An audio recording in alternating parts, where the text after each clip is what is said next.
త్రీఫోల్డ్ mystery. What the mystery gives? మర్మం ఏమిస్తుంది? జ్ఞానము, వివేచన, బుద్ధి, జ్ఞాన, వివేచన. ఈ మర్మం ఏంటిది? ఏడవ ముద్ర మర్మం.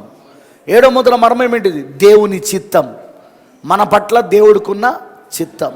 దేవుని చిత్తం యొక్క మర్మము మనకి ఇప్పుడు అర్థమవుతుంటే మనకు దేవుడు ఏమిస్తున్నాడంటే వివేచన జ్ఞానాన్ని ఇస్తున్నాడు. సంపూర్ణమైన బుద్ధి, జ్ఞాన, వివేచన దేవుడు ఇస్తున్నాడు. పోయిన వారం మనం చూసినాం ఆ విషయాలు. ఆమేన్, హల్లెలూయా. ఒకవేళ మీరు విన్నది మర్చిపోతే మీకు మరలా చెప్తున్నా, మీరు విన్నది మర్చిపోతే మీ ఎత్తబడుటను కూడా మీరు మర్చిపోండి.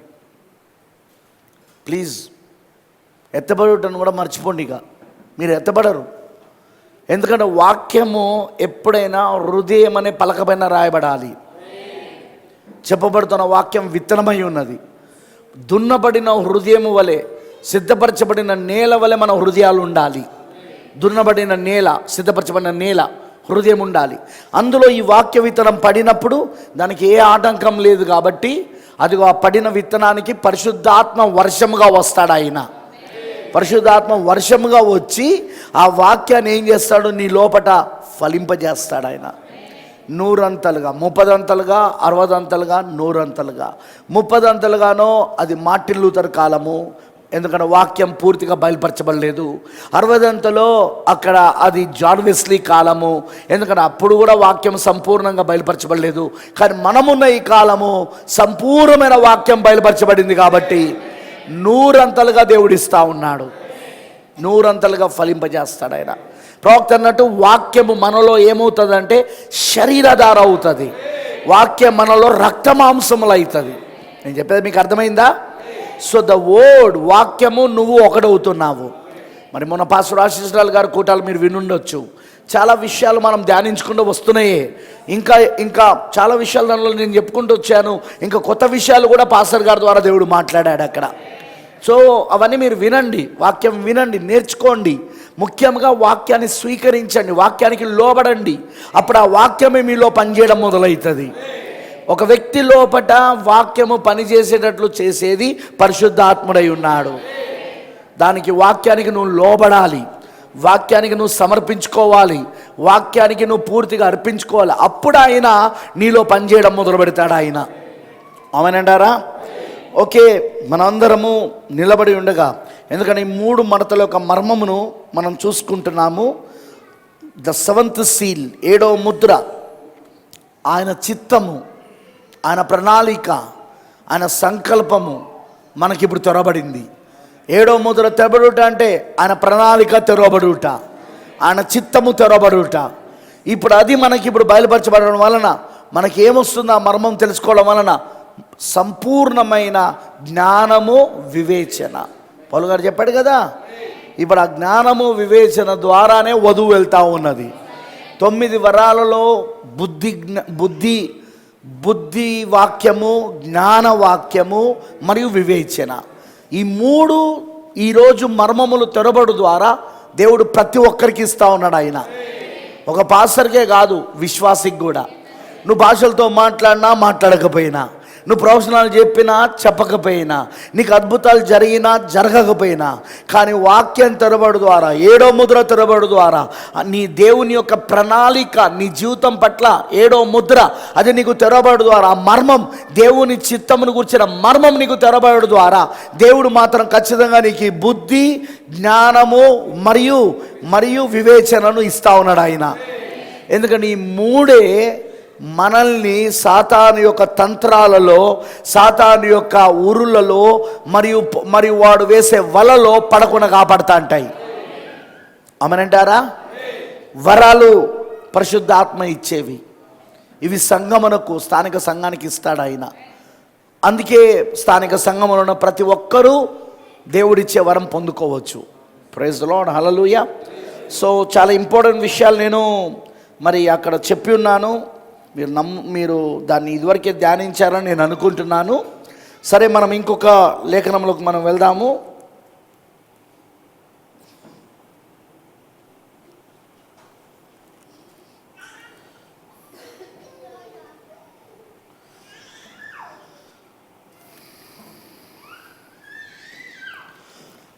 దేవుడు ఒక వ్యక్తికి కృపను విస్తరిస్తున్నాడు అని ఎలా చెప్పగలమంటే, వాళ్ళకున్న ఆస్తిపాస్తులను బట్టి కాదు. ఆశీర్వాదాలు ఉంటాయి కదా, అందరికీ ఉండే ఆశీర్వాదాలు. నీతిమంతులకు అనీతిమంతులకు ఒకే వర్షం కుమరించబడుతున్నది, ఒకే సూర్యుని కాంతి వాళ్ళపైన పడుతున్నది. సేమ్ దీవెనలో ఆశీర్వాదాలు ఇటు నీతిమంతులకు వస్తున్నాయి, అనీతిమంతులకు వస్తున్నాయి. కానీ అది కాదు కృప మనకి ఇవ్వబడింది. కృప మనలో విస్తరించబడుతున్నది అన్నకు రుజువు ఏంటిదంటే, పోయిన వారం నేను చెప్పినట్టుగా తన చిత్తము గురించిన మర్మమును మనకు తెలియజేసి మనకు సంపూర్ణమైన జ్ఞాన వివేచన కలుటకు ఆ కృపను మన ఎడల విస్తరింపజేసాను అన్నాడు ఆయన. అంటే కృప పొందుకున్న జనులము మనమే. నేను చెప్పే మీకు ఏమైనా అర్థమవుతుందా? కృప పొందుకున్న జనులము మనమే. We are the most happiest people on this earth.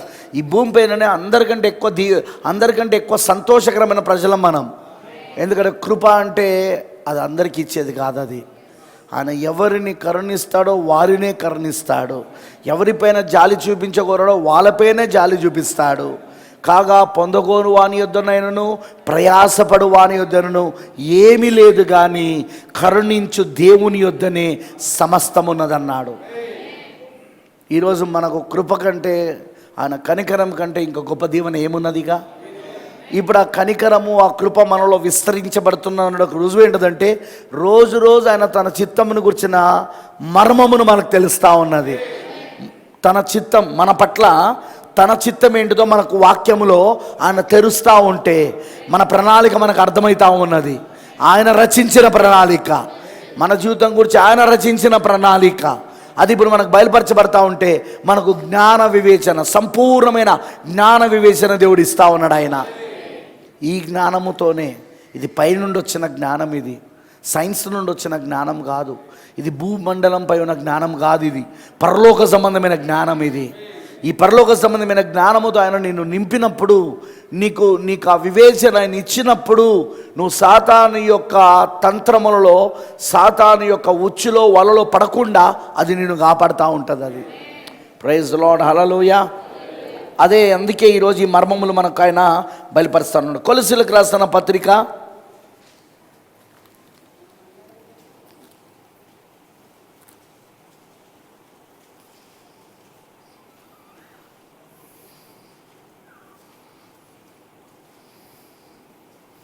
మరొకసారి ఈ లేఖనం చదువుతాం. కొలసీలకు రాసిన పత్రిక 2వ అధ్యాయము 1వ వచనం చదువుతాం. మీ కొరకును లవదీకే వారి కొరకును శరీరీతిగా నా ముఖము చూడని వారు అందరూ కొరకును నేను ఎంతగా పోరాడుచున్నానో మీరు తెలుసుకొని కూర్చున్నాను.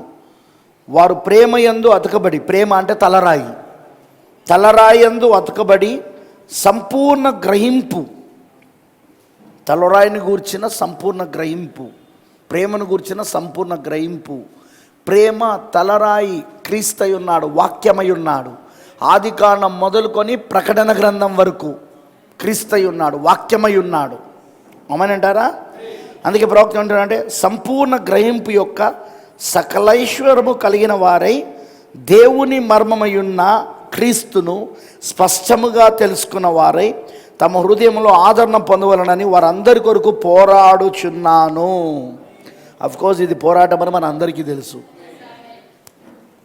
ఎందుకు యూదా పత్రికలో చాలాసార్లు చదివినాం కదా, పరిశుద్ధులందరి కొరకు ఒకేసారి అప్పగింపబడిన ఈ బోధ నిమిత్తము పోరాడుడి అన్నాడు ఆయన. మనం ఇప్పుడు పోరాడుతున్నాం ఈ బోధ కోసం. ఈ బోధ బోధించినప్పుడు పాతాళ లోకంలో ఉన్న దయ్యాలన్నీ మనకు వ్యతిరేకంగా లేస్తూ ఉన్నాయి. ఈ సత్యం మనకు వ్యతిరేకంగా లేచి మనుషులలో, సంఘశాఖలలో దూరి, వారిలో ఉండి, ఇప్పుడు ఈ సంఘశాఖలో సంస్థలు దూరి, అనేక ఎండ్ టైమ్ మెసేజ్ సేవకులలో కూడా దూరి, విశ్వాసులలో కూడా దూరి ఈ సత్యముకు వ్యతిరేకంగా అవి పనిచేస్తూ ఉన్నాయి. మనము ఆ సత్యాన్ని కొరకు మనం పనిచేస్తూ ఉన్నాం, ఆ సత్యాన్ని కాపాడుట కొరకు మనం పనిచేస్తూ ఉన్నాం. మీకు గుర్తుందా? ప్రకటన 4వ అధ్యాయంలో 4 జీవులు సింహాసనం చుట్టూ ఉన్నాయి. సింహాసనం పైన దేవుడు ఆసీనుడై ఉన్నాడు.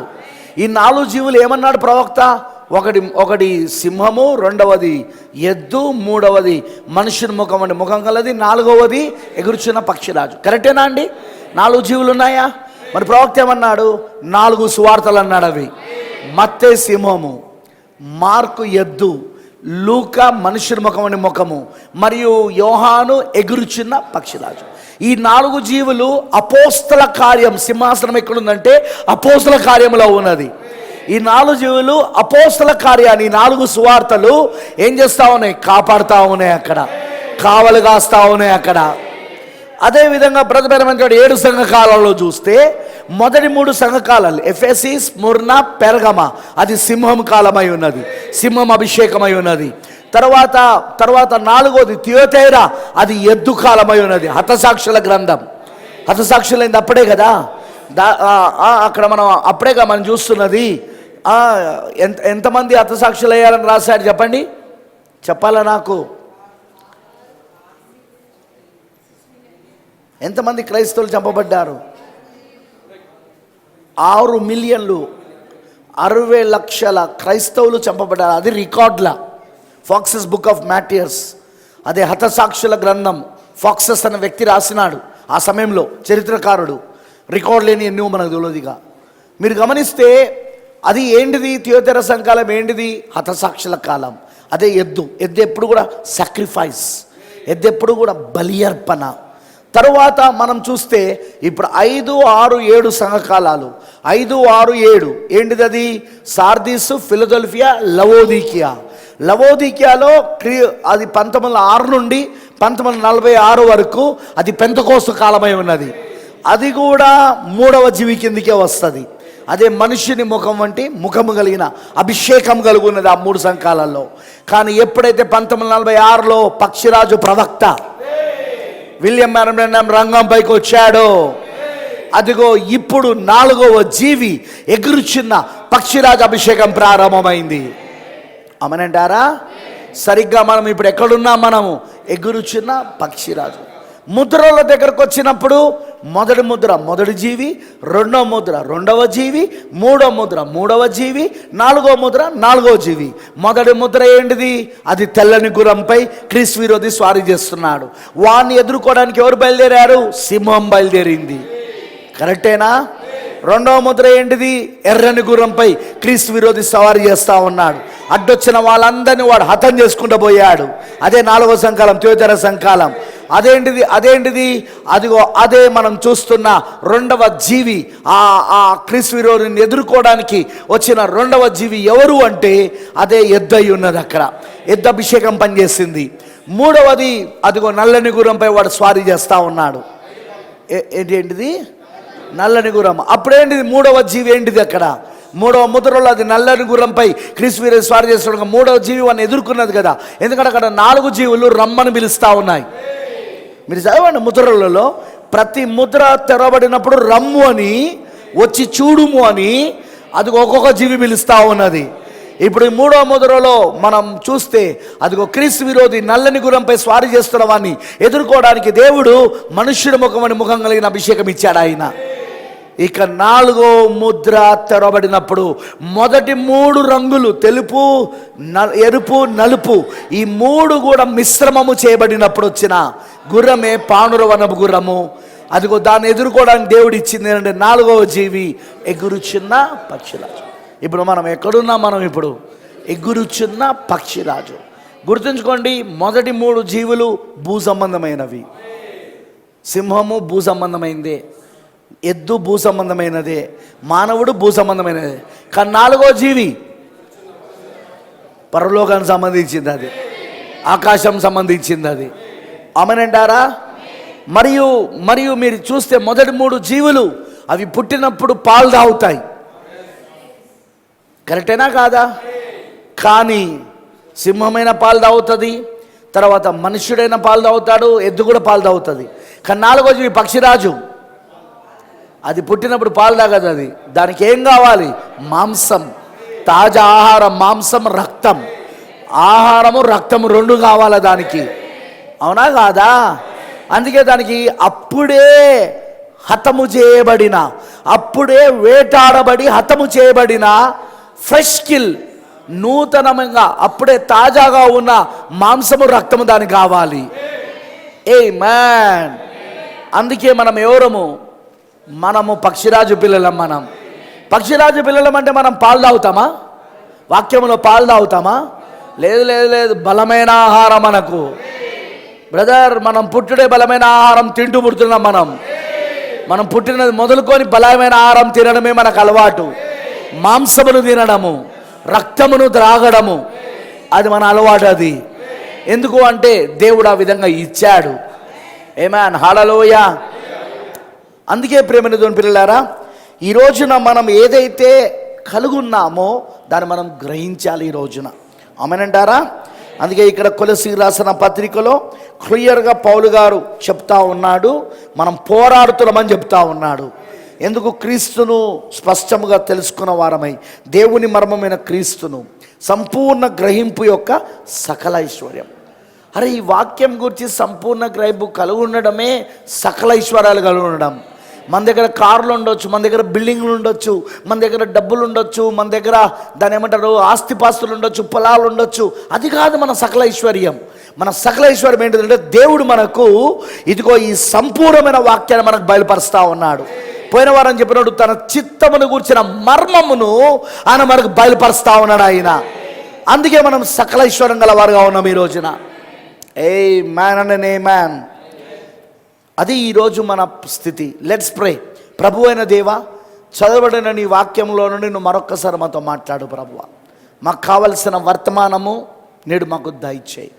నీ పరిశుద్ధ ఆత్మనే నీ వాక్యమును మాకు తెరిచి మాకు అర్థమవునట్లుగా చేయును కాక ప్రభువా. ప్రతిదీ మాకు అర్థమవునట్లుగా నీ పరిశుద్ధాత్మ బయలుపరచును గాక. అలా నువ్వు చేస్తున్నందుకు వందనాలు దేవా. ఎందుకంటే మేము ఏం నమ్ముతున్నామంటే, మేము జగత్ పునాది వేబడక మునిపే నీ మనస్సులోని వెనక భాగంలో నువ్వు మమ్మల్ని ఏర్పరచుకున్నావయ్యా. కృపచేత ఏర్పరచుకున్నావు మమ్మల్ని, ప్రేమ చేత ఏర్పరచుకున్నావు నువ్వు మమ్మల్ని. అందుకే ప్రభువా, ఈరోజు నీ వాక్యం మాకు తెరబడతా ఉన్నది. నీ చిత్తమును గురించిన మర్మం మాకు బయలుపరచబడతా ఉన్నది. 7వ ముద్ర మాకు బయలుపరచబడతా ఉన్నది. అది 3 మడతలుగా ఉన్నదని ప్రవక్త చెప్పాడు. అది మాకు అర్థమవుతా ఉన్నది ప్రభువా. ఇంకా స్పష్టంగా అర్థమవునట్లుగా మాతో మాట్లాడమని, ఆ మర్మములు మాకు బయలుపరచమని యేసుక్రీస్తు నామములో ప్రార్థిస్తున్నాము. ఆమేన్. దయచేసి కూర్చోనండి, ప్లీజ్ బి సిట్ డౌన్.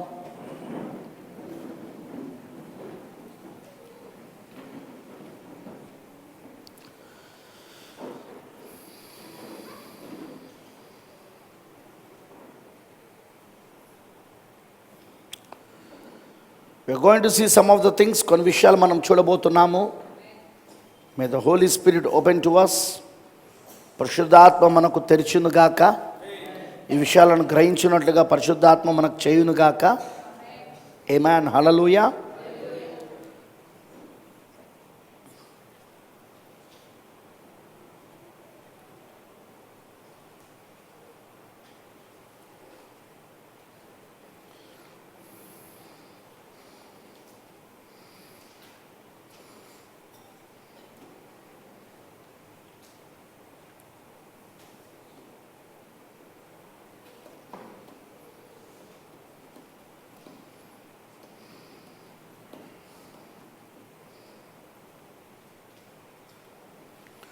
ప్రవక్త బ్రెన్హామ్ గారు చెప్తున్నారు, దేవుని మర్మమైన క్రీస్తు బయలుపరచబడిన వర్తమానంలో 1963 జూలై 28న చెప్పిన మెసేజ్ ఇది. ఈ మెసేజ్లో ఆయన ఏమంటున్నాడంటే,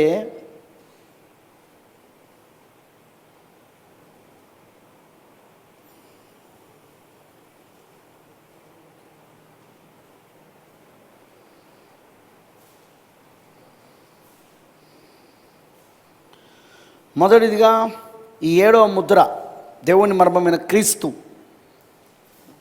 ఒడిశవన్సులు 7వ ముద్ర ఏంటి? దేవుని మర్మమైన క్రీస్తు. 7వ ముద్ర ఏంటో కాదు, దేవుని మర్మమైన క్రీస్తు. క్రీస్తే 7వ ముద్ర. ఇప్పుడు ఆ 7వ ముద్ర తెరవబడింది. దేవుని మర్మమైన క్రీస్తు బయలుపరచబడ్డాడు. అమ్మనంటారా? అందులో ప్రవక్త అంటున్నాడు, ఈ యొక్క మెసేజ్లో దేవుని మర్మమైన క్రీస్తు బయలుపరచబడిన వర్తమానంలో నేను హబ్లో నుండి చదువుతున్నాను. 76 పారాగ్రాఫ్లో ఆయన అన్నాడు, అది చదివిన మనం ఇదివరకే, కానీ నేను దాన్ని కనెక్ట్ చేయడానికి చదువుతున్నా. నేను గమనించండి, గొప్ప రహస్య మర్మములో దేవుడు 3 విధముల ఉద్దేశమును కలిగి ఉన్నాడు. జగత్తు పునాదికి ముందే ఆ సంకల్పం అంటే ప్రణాళిక ఆయన కలిగి ఉండేను. నేను ఇదివరకే చెప్పాను, దేవుని మర్మమైన క్రీస్తే దేవుని సంకల్పం, దేవుని ప్రణాళిక సమస్తము క్రీస్తులో ఉన్నదంతా. దేవుడు తన ప్రణాళిక అంతా క్రీస్తులో పెట్టాడు. దేవుడు తన యొక్క విమోచన పథకం అంతా క్రీస్తులో పెట్టాడు. సృష్టి కూడా ఎక్కడి నుండి సృజించబడింది? క్రీస్తులో నుండే. సమస్తము ఆయన ద్వారా, ఆయన కొరకు, ఆయనను బట్టి సృజించబడిందని లేదా? సమస్తమును ఆయన ద్వారా, ఆయన కొరకు, ఆయనను బట్టి సృజించబడేను. ఆమేనంటారా? మరి ఈరోజు మనం దాన్ని జాగ్రత్తగా గమనిద్దాం. అదేంటిది అంటే, ఈ జగత్ పునాదికి ముందే ఆ సంకల్పం ఆయన కలిగి ఉండెను. అందులో 3 ఉద్దేశములు ఉన్నవి. ఈ ఉదయం ఆ 3 విధముల ఉద్దేశం ఏమిటో తెలుసుకుందాం. ఇక్కడున్న దేవుని సాయం ద్వారా ఆయన దానిని చూడగలడని నేను నమ్ముచున్నాను. ఈ 3 విధముల సంకల్పం ఏమిటో మనం కనుగొనవలెను. మొదటిగా, దేవుడు తన్ను తాను జనులకు ప్రత్యక్షపరచుకొనగోరెను. గొప్ప యెహోవా దేవుడుగా ఉండి ఆయన పనిని చేయజాలడు. ఆయన కాలమును, నిత్యత్వమును, శూన్యమును కప్పినవాడు. అంత గొప్ప వానిగా ఆయన జనులకు బయలుపరచుకొనొచ్చో ఆయన బహుమర్మముగానే మిగిలి ఉండేటివాడు. అది ఆది అనున్నది లేనివాడు ఆయనే. మీరు వందలాది మిలియన్ల ట్రిలియన్ల వెలుగు సంవత్సరములకు దాటి వెళ్ళినా కానీ ఆ గొప్ప వాణిని చేరలేరు. ఆయన అనంతుడు, నిత్యత్వంలో ఉన్నవాడు. ఆయనను ఎవ్వరూ గ్రహించలేరు, ఎవరు చూడలేదు. దాని మీద నేను ఆల్రెడీ చెప్పేశా. ఆమేన్. తర్వాత నెక్స్ట్ పాయింట్ 78 పారాగ్రాఫ్లో అంటాడు, ఆయన ఏమి చేయవాలని కోరుచున్నాడు? మనిషి కుమారుడుగా మారిటే దాన్ని వ్యక్తపరచుటకు ఆయన గల ఏకైక మార్గం మనిషి కుమారుడుగా. కానీ ఆయన మనిషి కుమారుడుగా మారే ముందు ఏమయ్యాడు? ఆయన ఫస్ట్ దేవుడు, అదృశ్య దేవుడు. అదృశ్య దేవుడు స్వరూపి అయ్యాడు. అదృశ్య దేవుడు ఏమయ్యాడు? స్వరూపి. అదే లోగాస్, అదే వాక్యం, అదే థియోఫనీ. లోగాస్, వాక్యం, థియోఫనీ. స్వరూపి అయ్యాడు. స్వరూపైన ఆయన ఆ తర్వాత రక్తమాంసములు దాల్చుకొని మనిషి కుమారుడుగా వచ్చాడు ఆయన. మనమందరము దేవుడు ఆలోచనలో ఉండే మనం కూడా, కానీ మనం లోగాస్ కాలేదు. మనం లోగాస్, థియోఫనీని దాటుకొని మనము రక్తమాంస శరీరంలోకి వచ్చినాం. మనం ఎందుకు? పరీక్షించబడడానికి. ఇదివరకే చెప్పిన దాని మీద చాలా ప్రసంగాలు నేను బోధించిన. హల్లెలూయా. సరే, ఇప్పుడు నేను ఎందుకంటే ఒక బ్యాక్గ్రౌండ్ కోసం ఇదంతా మాట్లాడుతున్నాను నేను. సో అంత గొప్పవాడు తనను తాను బయలుపరచుకోవాలంటే తనకున్న ఏకైక మార్గం ఏంటిది అంటే మనిషి కుమారుడుగా మారుటే. దాన్ని వ్యక్తపరచడానికి ఆయన గల ఏకైక మార్గం ఏలైనా తండ్రి. అందుకే యేసు మనిషి కుమారుడుగా పిలువబడను. చూడండి, ఆయన దేనిని గురించి మాట్లాడుచున్నారో వారిలో చాలామంది ఎరగరు. మీరు గ్రహించారా? ఆయన తన్ను తాను బయలుపరచుకొనగోరెను. ఆయన ఒక గొప్ప ఉద్దేశములు 3 ఇది ఒకటి. ఆయన తన్ను తాను వ్యక్తపరచుకొనగోరెను. క్రీస్తు తన్ను తాను బయలుపరచుకొనుటకు మానవులతో గుర్తింప చేసుకొనగోరెను. ఎలా? ఆయన ఒక మానవుడిగా మారాడు. దేవుడు మానవులతో ఎలా గుర్తింపు చేసుకోవాలనుకున్నాడు? ఆయన తనను తాను ఒక మానవ రూపంలోనికి మలుచుకొని వచ్చుడు ద్వారా ఇప్పుడు మానవులలో ఆయన గుర్తింపజేయబడ్డాడు. కానీ మనం చూసాం మొదటి ఉద్దేశంలో అది మొదటి రాకడ. ఇక్కడ మొదటి ఉద్దేశం ఏంటి? మనిషి కుమారుడుగా మారడం అంటే మొదటి రాకడ. మొదటి రాకడ అంతా కూడా ఆయన మనిషి కుమారుడు రాకడనే కదా. మత్తయి, మార్కు, లూకా, యోహాను సువార్తలు చదవలేదా? ఆయన తను తాను ఏమని పిలుచుకున్నాడు? ఆయన మనుష్య కుమారుడని పిలుచుకున్నాడు. ఆయన మొదటి రాకడ మనుష్య కుమారుడు. ఎందుకు? తనను తాను బయలుపరచుకోగోరాడు ఆయన, తనను తాను వ్యక్తపరచుకోగోరాడు ఆయన. అర్థమైంది అందరికీ? ఇప్పుడు తను తాను వ్యక్తపరచుకోవడానికి, బయలుపరచుకోవడానికి మనిషి కుమారుడుగా మారాడు. మరియు నేను ఇది కూడా చెప్పాను, ఆయన మనిషి కుమారుడుగా మారడానికి ఇంకొక కారణం ఏంటిది అంటే ఆయన మనకు మాదిరిని చూపించడానికి. అందుకోసము దైవత్వము మానవుడు ఒకడవుతున్నారు. యేసుక్రీస్తు ఎవరు అనుకుంటున్నారు? దైవత్వము మానవ రూపంలోనికి వచ్చినవాడు. అంటే మానవుడు దైవత్వము ఒకడవుతా ఉన్నది. ఎవరిలో? యేసుక్రీస్తులో. ఆయనలో నా ఆత్మనో దైవత్వం. కొలస్సీ 2:9 ఏలైనగా దేవత్వం యొక్క సర్వ పరిపూర్ణత శరీరముగా క్రీస్తులో నివసిస్తున్నది. అంటే ఏంటిది? దైవత్వం అంతా ఎందులో కుమ్మరించేసుకున్నాడు? ఎందులో ఆయన కుమ్మరించేసుకున్నాడు అంటే శరీరంలా. ఆ శరీరమే మానవ శరీరం. అదే కన్యక మరియ గర్భము ద్వారా సిద్ధపరచబడి వచ్చిన శరీరం అది. ఆ కన్యక మరియ గర్భంలో కూడా ఎట్లా సిద్ధపరచబడింది? పలకబడిన మాట ద్వారా. వాక్యం అక్కడ శరీరమైంది. వితౌట్ సెక్స్, ఎలాంటి లైంగిక చర్య లేకుండా, ఆది పాపం లేకుండా, శరీరేచ్ఛ మనిషేచ్ఛ లేకుండా జన్మించబడిన వాడు యేసుక్రీస్తు. దైవత్వమే ఇప్పుడు మానవ శరీరంలోనికి కుమరించుకుంటా ఉన్నది. మానవ శరీరం అది మనం మట్టి, దేవుడు అది పరలోకంలో ఉన్న దేవుడు. ఇప్పుడు దేవుడు మరియు మానవుడు ఒకటవుతున్నారు. ఎక్కడ? యేసుక్రీస్తులో. యేసుక్రీస్తులో దేవుడు మానవుడు ఒకటవుతున్నాడు. ఇప్పుడు యేసుక్రీస్తు వచ్చిందే ఎందుకంటే మిగతా దేవుని కుమారులైన మనమందరము కూడా, మిగతా మానవులందరూ కూడా దేవునితో దైవత్వముతో ఏకం కావాలనే ఆయన వచ్చాడు. ఆయన ఎందుకు సిలువలో రక్తం చిందించాడు? ఆయన ఎందుకు తన ప్రాణమును పెట్టాడు, తన జీవాన్ని దారబోసాడు సిలువలో? ఎందుకు అంటే మరలా తిరిగి దేవుణ్ణి మానవుణ్ణి ఒకటి చేయడానికి, మానవుడు దేవుడు ఒకటిని చేయడానికి. ఎందుకంటే మానవుడు దేవుడు ఒకటిని చేయడానికే ఆయన దైవత్వంలో, ఆయన శరీరములో ఆ దైవత్వం అంతా కుమ్మరించబడి అక్కడ సిలువలో ఆయన చేసిన త్యాగము ద్వారా, ఆయన చేసిన ఆ యొక్క సిలువ రక్తము ద్వారా ఈరోజు మనల్ని మరలా తిరిగి ఆయన దేవునితో ఒకటవునట్లుగా చేస్తూ ఉన్నాడు. That is the purpose. యేసుక్రీస్తు మొదటి రాకడ ఉద్దేశం ఏంటి?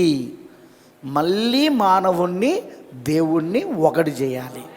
అది ముందు ఆయనలో చూపించబడింది. ఆయన మానవులకు మానవుడుగా ఉన్నాడు, కానీ ఆయన దేవుడై ఉన్నాడు. మానవులకు మానవుడు, ఒక మానవుడిగా ఆకలిగా ఉన్నాడు, కానీ దేవుడిగా అదిగో 5 రొట్టెలను 2 చేపలను 5,000 మందికి అభివృద్ధిపరిచి ఇచ్చాడు ఆయన. కరెక్టేనా? ఒక మానవుడిగా ఆయన అలసిపోయి నిద్రపోయాడు, కానీ దేవుడిగా తుఫానును గద్దించి దానిని నిమ్మలపరిచాడు ఆయన. ఆమేనంటారా? ఒక మానవుడిగా లాజరు సమాధి దగ్గర ఏడ్చాడు, కానీ దేవుడిగా లాజరు బయటికి రాని పిలిచినప్పుడు 4 రోజులు అయినా లాజరు యొక్క శవము, కుళ్ళిపోయిన లాజరు యొక్క శవాన్ని మరలా తిరిగి దానిని మరలా బయటికి తీసుకొచ్చాడు ఆయన. లాజరు బ్రతికి మళ్ళీ బయటకు వచ్చాడు. ఇలా చెప్పుకుంటూ పోతే ఒక మానవుడిగా ఒక దేవుడిగా, ఒక మానవుడిగా ఒక దేవుడిగా ఆయనలో ఏమున్నాయి? అటు దేవుడిగా ఉన్నాడు, ఇటు మానవుడిగా ఉన్నాడు. ఎందుకంటే దేవుడే ఏమయ్యాడంటే మానవుడయ్యాడు అక్కడ. అందుకే ఆయన మానవులలో తనను తాను గుర్తింపజేసుకోగోరాడు ఆయన. అందుకే ఆయన దైవత్వం అంతా ఒక శరీరంలో, కన్యక మరియ గర్భంలో పలకబడిన మాట ద్వారా సృజించబడిన శరీరంలో కుమ్మరించేశాడు ఆయన. దైవత్వం అంతా ఆ శరీరంలో కుమ్మరించబడింది. హల్లెలూయా. When you are seeing Jesus, you are seeing yourself. యేసును చూసినప్పుడు నిన్ను నువ్వు చూసుకుంటున్నావు. ఎందుకంటే నువ్వు కూడా దేవుని కుమారుడవే. నువ్వు కూడా దేవుని కుమారుడవే. యేసుక్రీస్తు ఎవరు? దేవుని కుమారుడు. నువ్వు కూడా దేవుని కుమారుడవై ఉన్నావు. దేవుని కుమారుడు ఎలా ఉంటాడో దానిని మాదిరిగా చూపించడానికే యేసుక్రీస్తు వచ్చాడు ఆయన. నేను మెసేజ్లో చెప్పాను, ఆయన బాప్తిజం పొందుకోవాల్సిన అవసరం లేదు ఆయన. ఎందుకంటే మారు మనసు నిమిత్తం ఇస్తున్నాడు బాప్తిజమం. అక్కడ యేసు మారు మనసు పొందుకోవడానికి ఈయన ఏమైనా పాపియా? ఈయన జన్మలో పాపము లేదు, ఈయన క్రియలలో పాపము లేదు. అసలు పాపం ఉన్నదని ఎవడు నాలో నిరూపించగలడని సవాల్ చేశాడు ఆయన. అలాంటి ఆయన మారు మనసు నిమిత్తం బాప్తిజం పొందుకోవాల్సిన అవసరం లేదు. కానీ లేఖనం ప్రకారముగా ఆయన మనకు మాదిరి చూపించడానికి, Jesus is an example for every son of God, every daughter of God. ప్రతి దేవుని కుమారుడికి, ప్రతి దేవుని కుమార్తెకు ఆయన ఉదాహరణ అయి ఉన్నాడు ఆయన. ఆ ఉదాహరణలోనే ఆయన అదిగో నీళ్ళలో బాప్తిజం పొందుకున్నాడు. ఆయన నీళ్ళలో బయటికి రావడంతోటి పరిశుద్ధాత్మ ఆయన పైకి వచ్చింది. యేసులో ఉన్న ఆత్మ పరిశుద్ధాత్మ కాదా? యేసు జన్మించిందే పరిశుద్ధాత్మ ద్వారా. యేసు జన్మించిందే పరిశుద్ధాత్మ ద్వారా. ఆయనలో నీలాగా నాలాగా ఆత్మ లేదు. ఇప్పుడు నేను ఉన్నానండి, నాలో ఉన్నది మార్కాత్మ, నీలో ఉన్నది డానియల్ ఆత్మ, ఆయనలో ఉన్నది ఇజ్రాయెల్ ఆత్మ, ఈయనలో ఉన్నది బెంజమిన్ ఆత్మ. కానీ యేసులో ఉన్నది దేవుని ఆత్మ.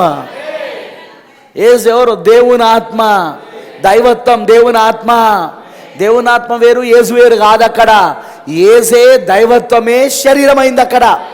అయినా మళ్ళీ పరిశుద్ధాత్మ ఎందుకు వస్తూ ఉన్నాడు అక్కడ? ఎందుకంటే ఒక సూచన, ఒక ఉదాహరణగా. అదిగో మనలో ప్రతి ఒక్కరము కూడా ఆయన మనకు మాదిరిగా చూపించినట్టుగా మారుమనసు పొంది పాప క్షమాపణ నిమిత్తం యేసుక్రీస్తు నామములో బాప్తిస్మం పొందుకొని పరిశుద్ధాత్మతో నింపబడాలి అని. మీకు అర్థమైందని అన్నది?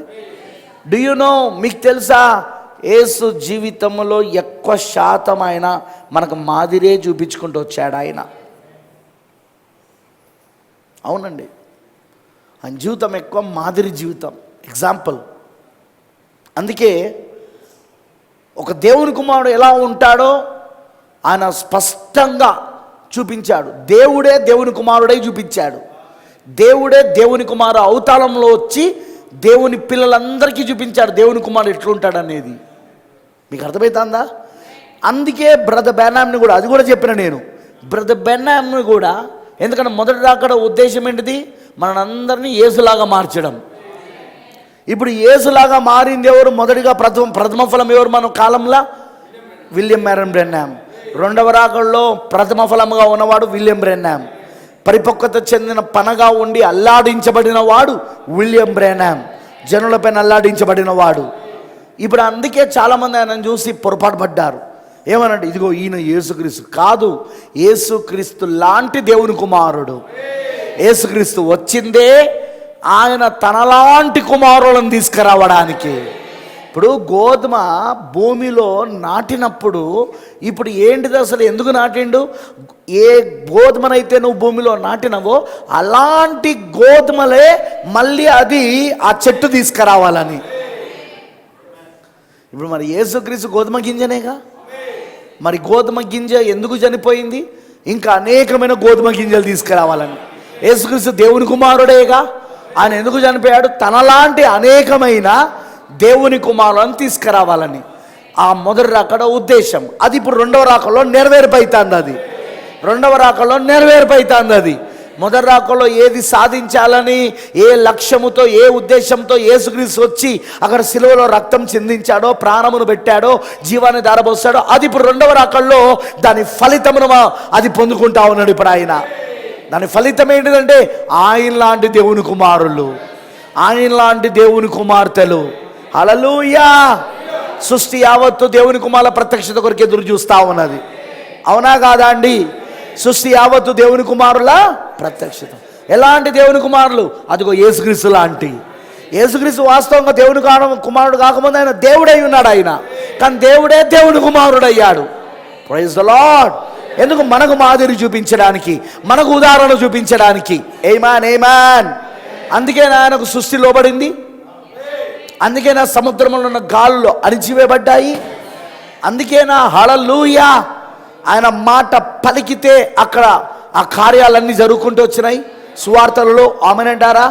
సృష్టి ఆయనకు ఎందుకు లోబడింది? సృష్టి ఆయనకు ఎందుకు లోబడింది అంటే కారణం అదే, దేవుని కుమారుడు ఆయన. ఇప్పుడు అదే దేవుని కుమారులు వచ్చే కాలం ఇది. దేవుని కుమారుడు కాదు, దేవుని కుమారులు వచ్చే కాలం ఇది. ఇప్పుడు గోధుమ గింజ కాదు, గోధుమ గింజలు.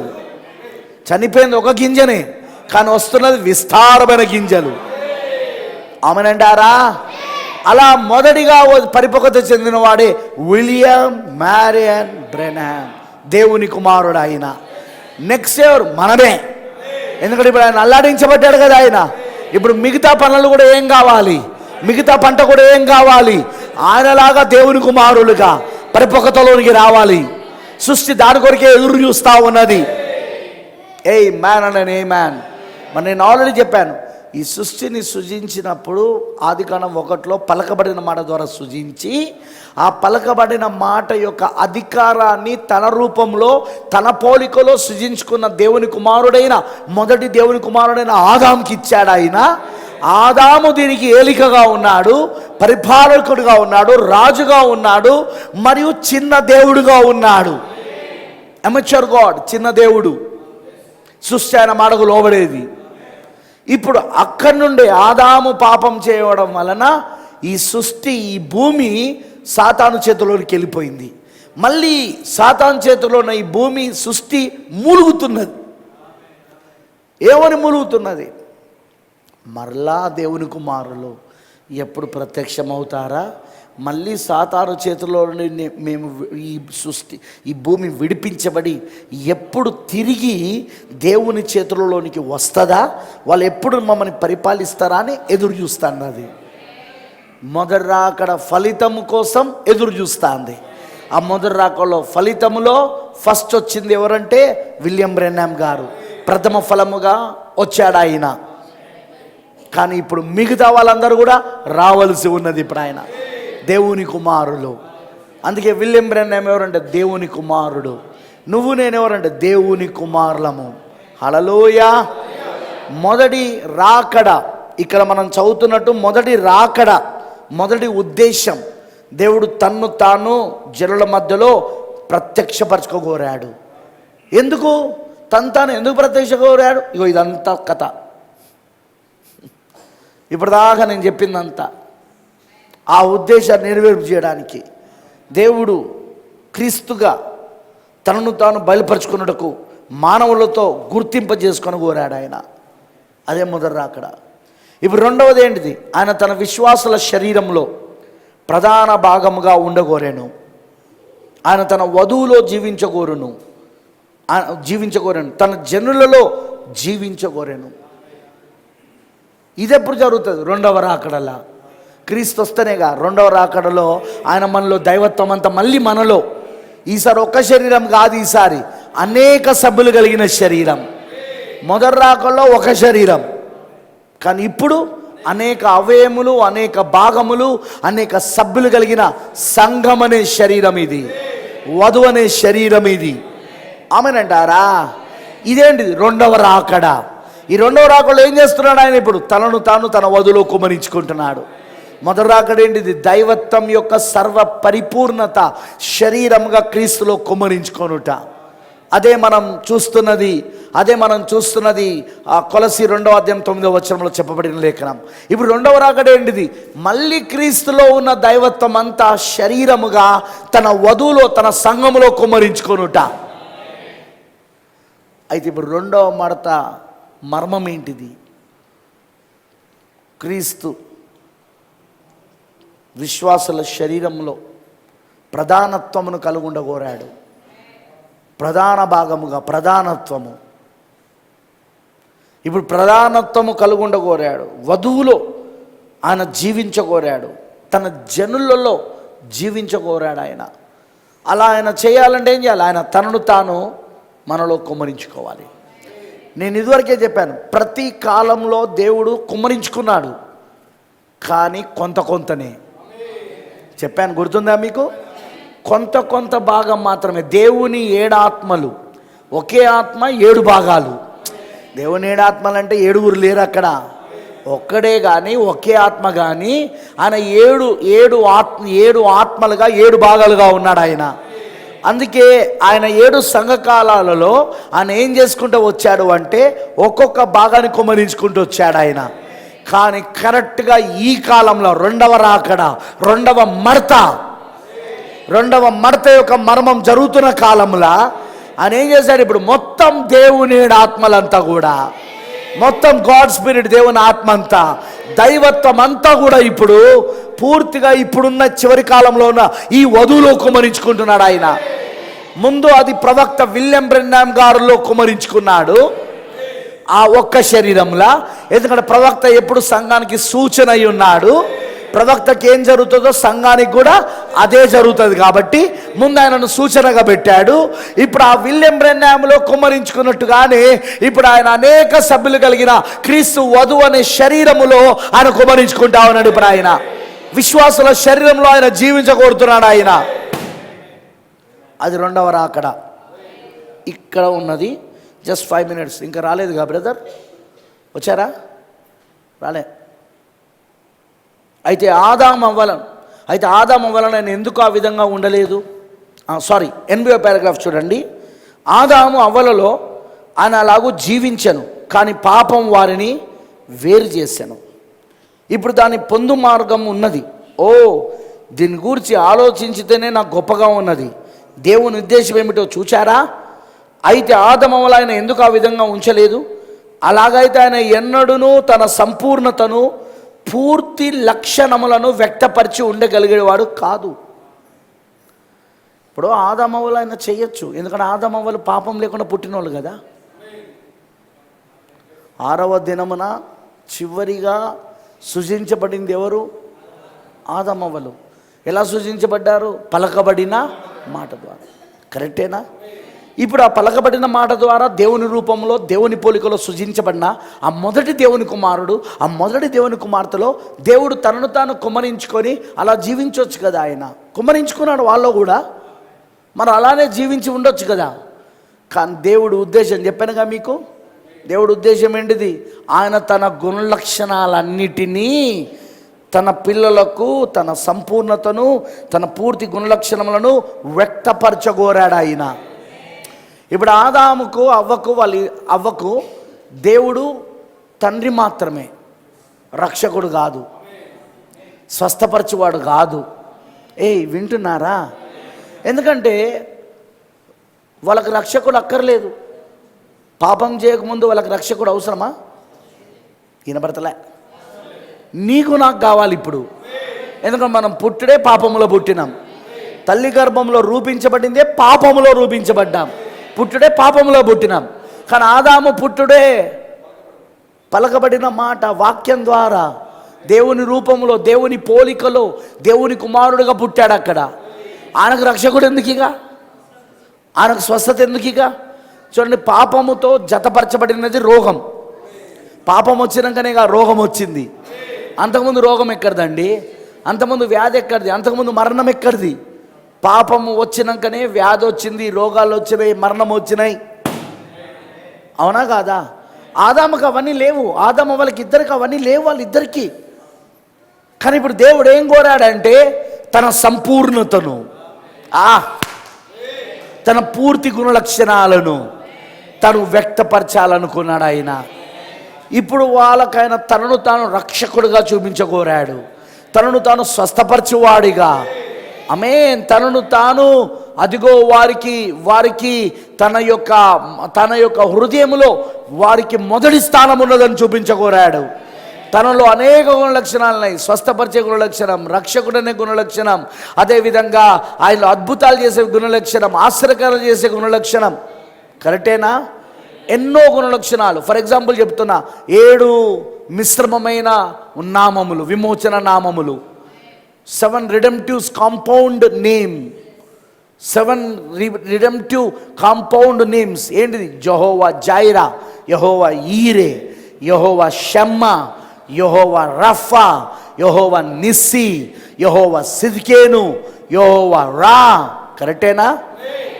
యెహోవా మనిషి. ఇవన్నీ ఉన్నాయా లేవా? ఇవన్నీ ఏంటిది? ఆయన గుణలక్షణాలు అవి. మరి వాటిని వ్యక్తపరచాలి అంటే ఆయన తన సంపూర్ణతను, తనకున్న అన్ని గుణలక్షణాలను ఆయన వ్యక్తపరచాలి అంటే ఇక్కడ ఆదాము అవ్వలు కూడా పడిపోవలసి ఉన్నది. ఆదాము అవ్వలు పడిపోవడము, మానవుడు పడిపోవడము, అది దేవుని యొక్క చిత్తం. అది దేవుని యొక్క ప్రణాళిక. దాని ద్వారా దేవుడు మనకు తనను తాను సంపూర్తిగా బయలుపరచుకోగోరుతున్నాడు. ఆయన తన గుణలక్షణాలన్నిటినీ ఆయన బయలుపరచుకోగోరుతున్నాడు. ఆయన హల్లెలూయా.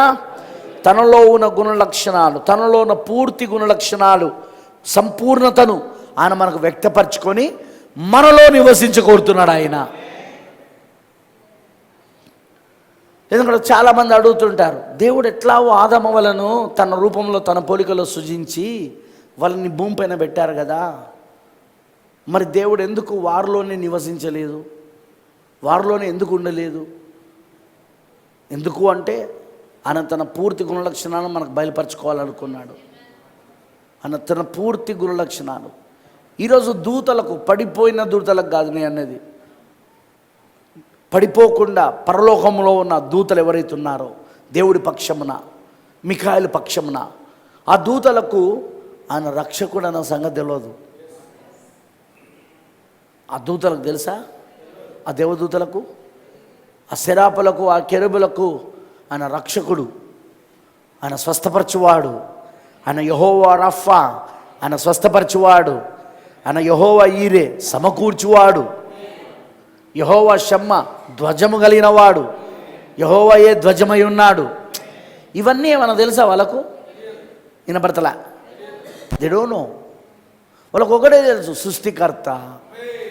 ఏమని తెలుసు వాళ్ళకు? ఆయన సృష్టికర్త. అందుకే నేను ఎప్పుడు చెప్తుంటా, ప్రకటన 4వ అధ్యాయంలో యోహాను ఎప్పుడైతే 2వ అధ్యాయం 3వ అధ్యాయంలోని 7 సంఘకాలాలు పూర్తయినాక ఇప్పుడు ఆయన పరలోకానికి కొనిపోబడ్డాడు. 4వ అధ్యాయంలో అక్కడ ఆయన ఆరాధన విన్నాడు, ఆరాధనను చూశాడు. ఆయన 4వ అధ్యాయంలో ఎక్కడికి? పరలోకంలో కొనిపోబడ్డాక ఆయన నేను పరలోకమునికి ఎక్కిపోయాను అన్నాడు. ఆయన ఆత్మవశుడని అయ్యా అన్నాడు. ఆయన అక్కడ పరలోకానికి ఎక్కిపోయిన తర్వాత అక్కడ ఆరాధన చూస్తున్నాడు. అక్కడ దూతలు చేస్తున్న ఆరాధన, కేరుబులు చేస్తున్న ఆరాధన, అక్కడ 24 మంది పెద్దలు చేస్తున్న ఆరాధన. ఆ 4వ అధ్యాయంలో ఏంటిదంటే ఆయన సృష్టికర్త అని చేస్తున్నారు. వాళ్ళు సృష్టించిన వాడు సృష్టికర్త అని చెప్పి వాళ్ళు ఆరాధన చేస్తున్నారు. కానీ అదే 5వ అధ్యాయానికి వచ్చినప్పుడు గొర్రెపిల్ల ఎప్పుడైతే మధ్యవర్తిత్వము నుండి బయటికి వచ్చాడో, వింటున్నారా?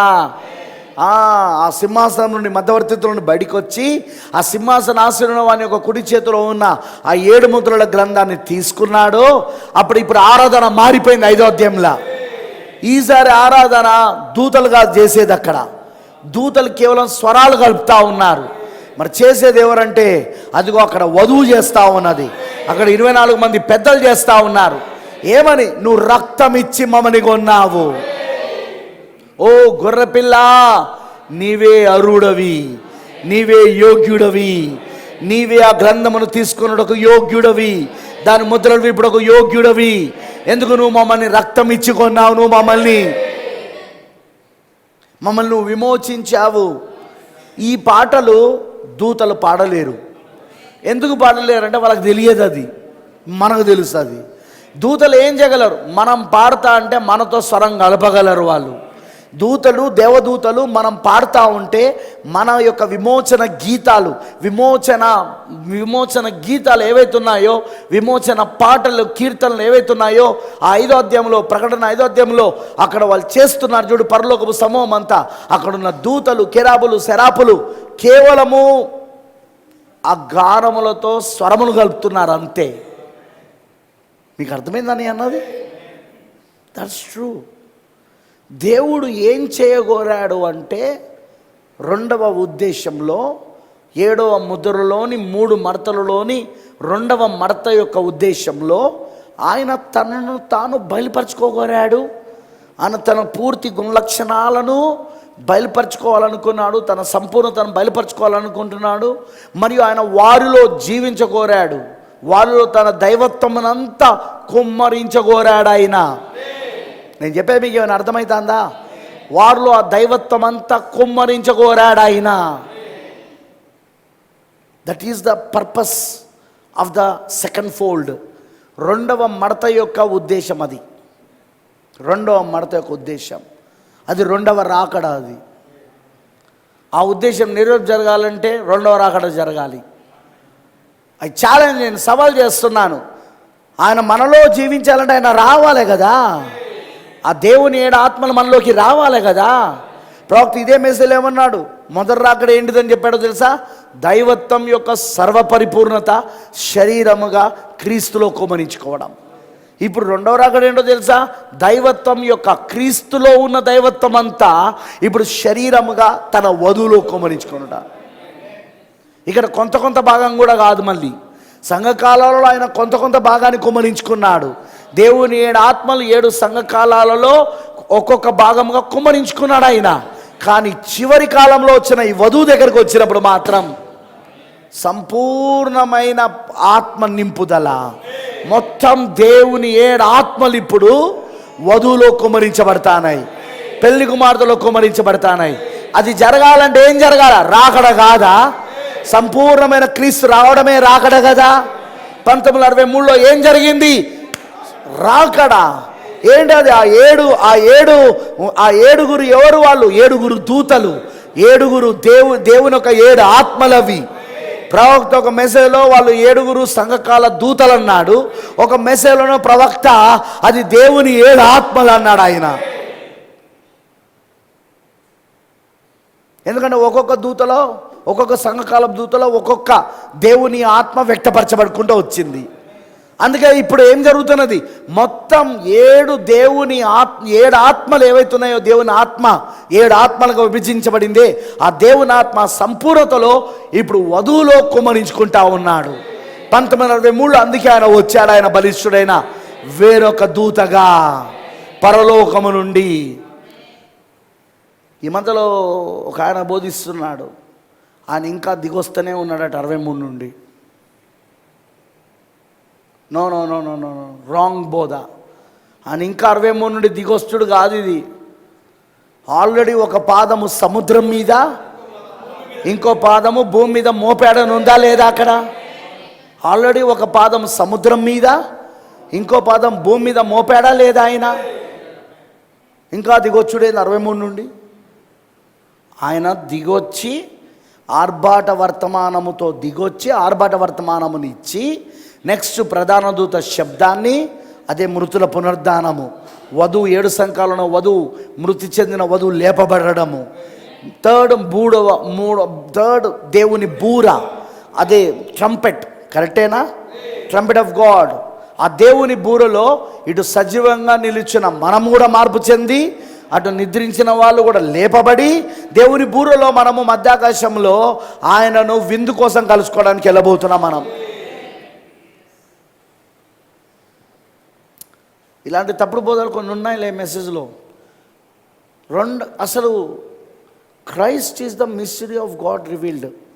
దేవుని మర్మమైన క్రీస్తు నీకు బయలుపరచబడిన వర్తమానం కనుక అర్థమైతే, ఎందుకంటే అది 7వ ముద్ర వర్తమానం, అది 7వ ముద్ర వీళ్ళకి అర్థమైతే, 7వ ముద్ర ఏంటో కాదు, ప్రభు ఒక రాకడ.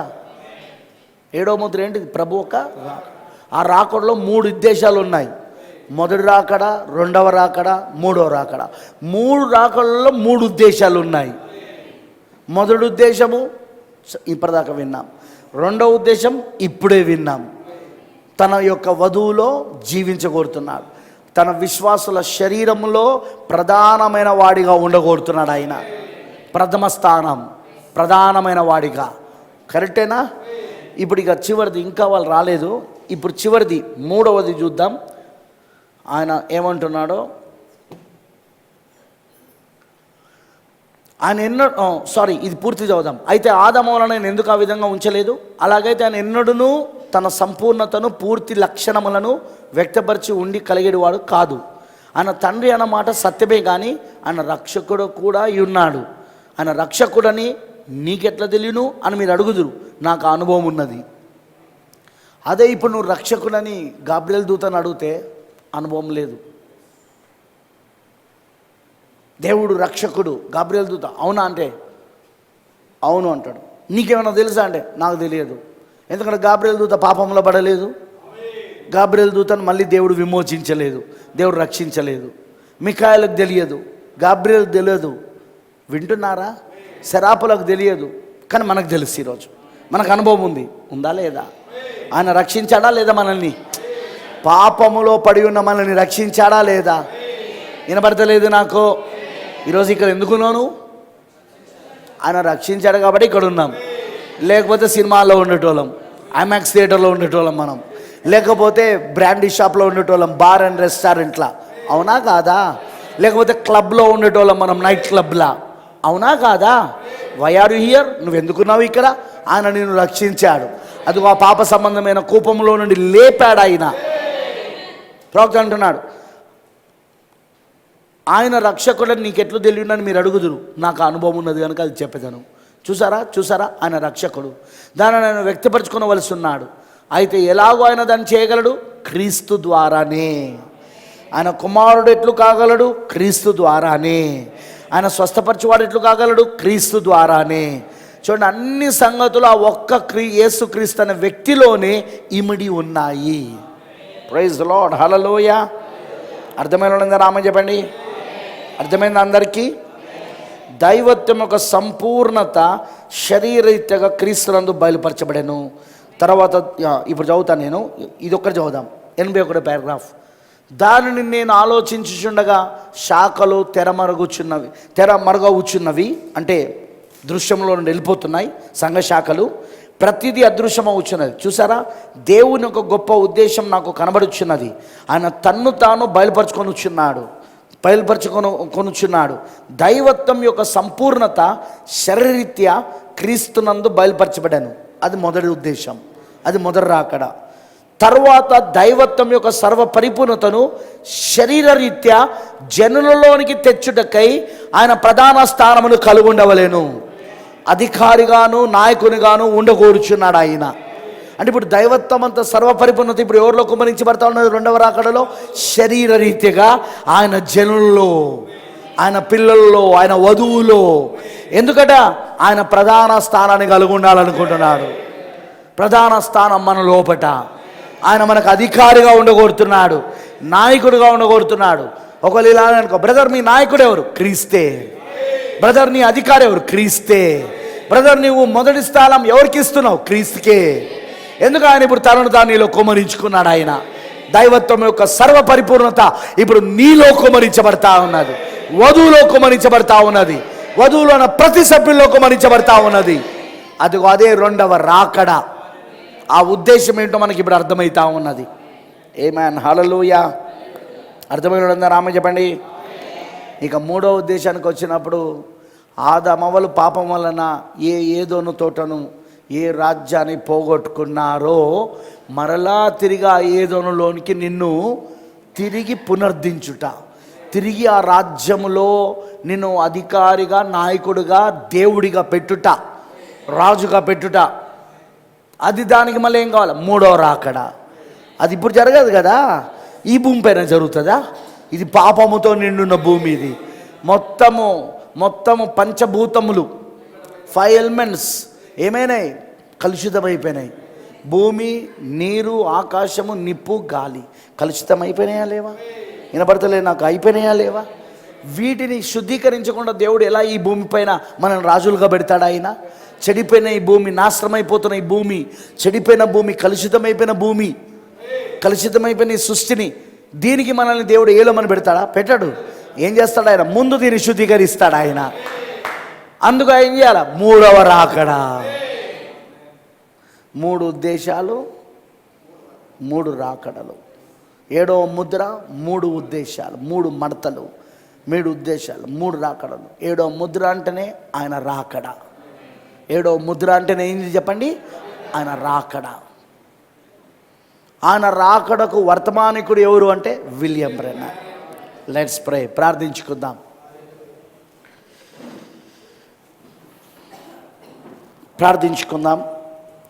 పూర్తిగా దేవుడికి అర్పించుకుందాం. పరిశుద్ధుడా, సర్వశక్తిమంతుడా, కృపామయుడైన తండ్రి, కృపా సత్య సంపూర్ణుడా, నీకు వందనాలు ప్రభువా. అద్భుతమైన వర్తమానమును ప్రభువా నువ్వు మాకు ఇచ్చావు ప్రభువా. నీ మనస్సులో వెనుక భాగంలో దాగున్న రహస్యం ఇది.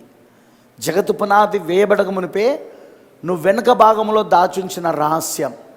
ఆ రహస్యం ఎవరో కాదు, క్రీస్తై ఉన్నాడు. అందుకే పౌలు గారు అంటున్నారు, దేవుని మర్మమై ఉన్న, దేవుని రహస్యమై ఉన్న క్రీస్తును స్పష్టంగా మీరు తెలుసుకున్న వారై. ఎందుకంటే అన్ని క్రీస్తులోనే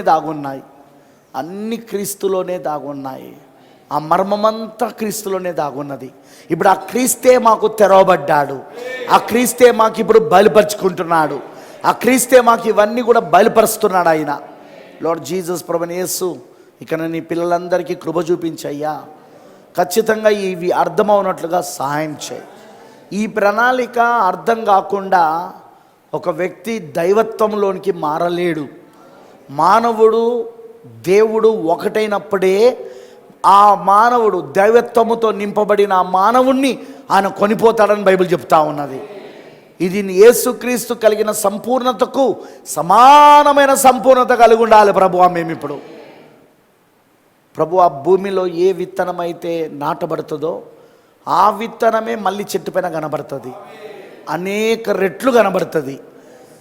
భూమిలో పడిన విత్తనంలో ఏ విటమిన్స్ ఉన్నాయో, ఏ ప్రభువా మినరల్స్ ఉన్నాయో ఆ చెట్టు పైన కనబడే ప్రతి విత్తనంలో అంతే మోతాదు విటమిన్స్, అంతే మోతాదు ప్రభువా మినరల్స్ ఉంటాయి ప్రభువా.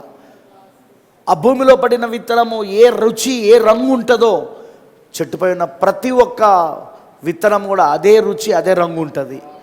అంటే నీలాగా మారిపోవడం అన్నమాట. అదే నీ ప్రణాళిక అయి ఉన్నది. అలా నీలా మారడం కోసమే సృష్టి ఎదురు చూస్తూ ఉన్నది. మేమెప్పుడు నీలా మారతామా, మేమెప్పుడు ప్రత్యక్షపరచబడతామా అని సృష్టి ఎదురు చూస్తూ ఉన్నది. లార్డ్ జీసస్, అద్భుతమైన వర్తమానం ప్రభువా.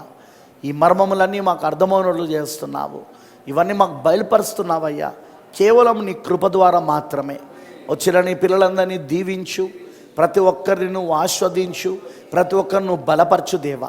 నీకు పూర్తిగా ప్రతిదీ మేము సమర్పించుకుంటూ, మరి రాత్రి ఎవరో ఇంటికి వారు వెళ్తుండగా క్షేమమైన ప్రయాణం దయచేదేవా.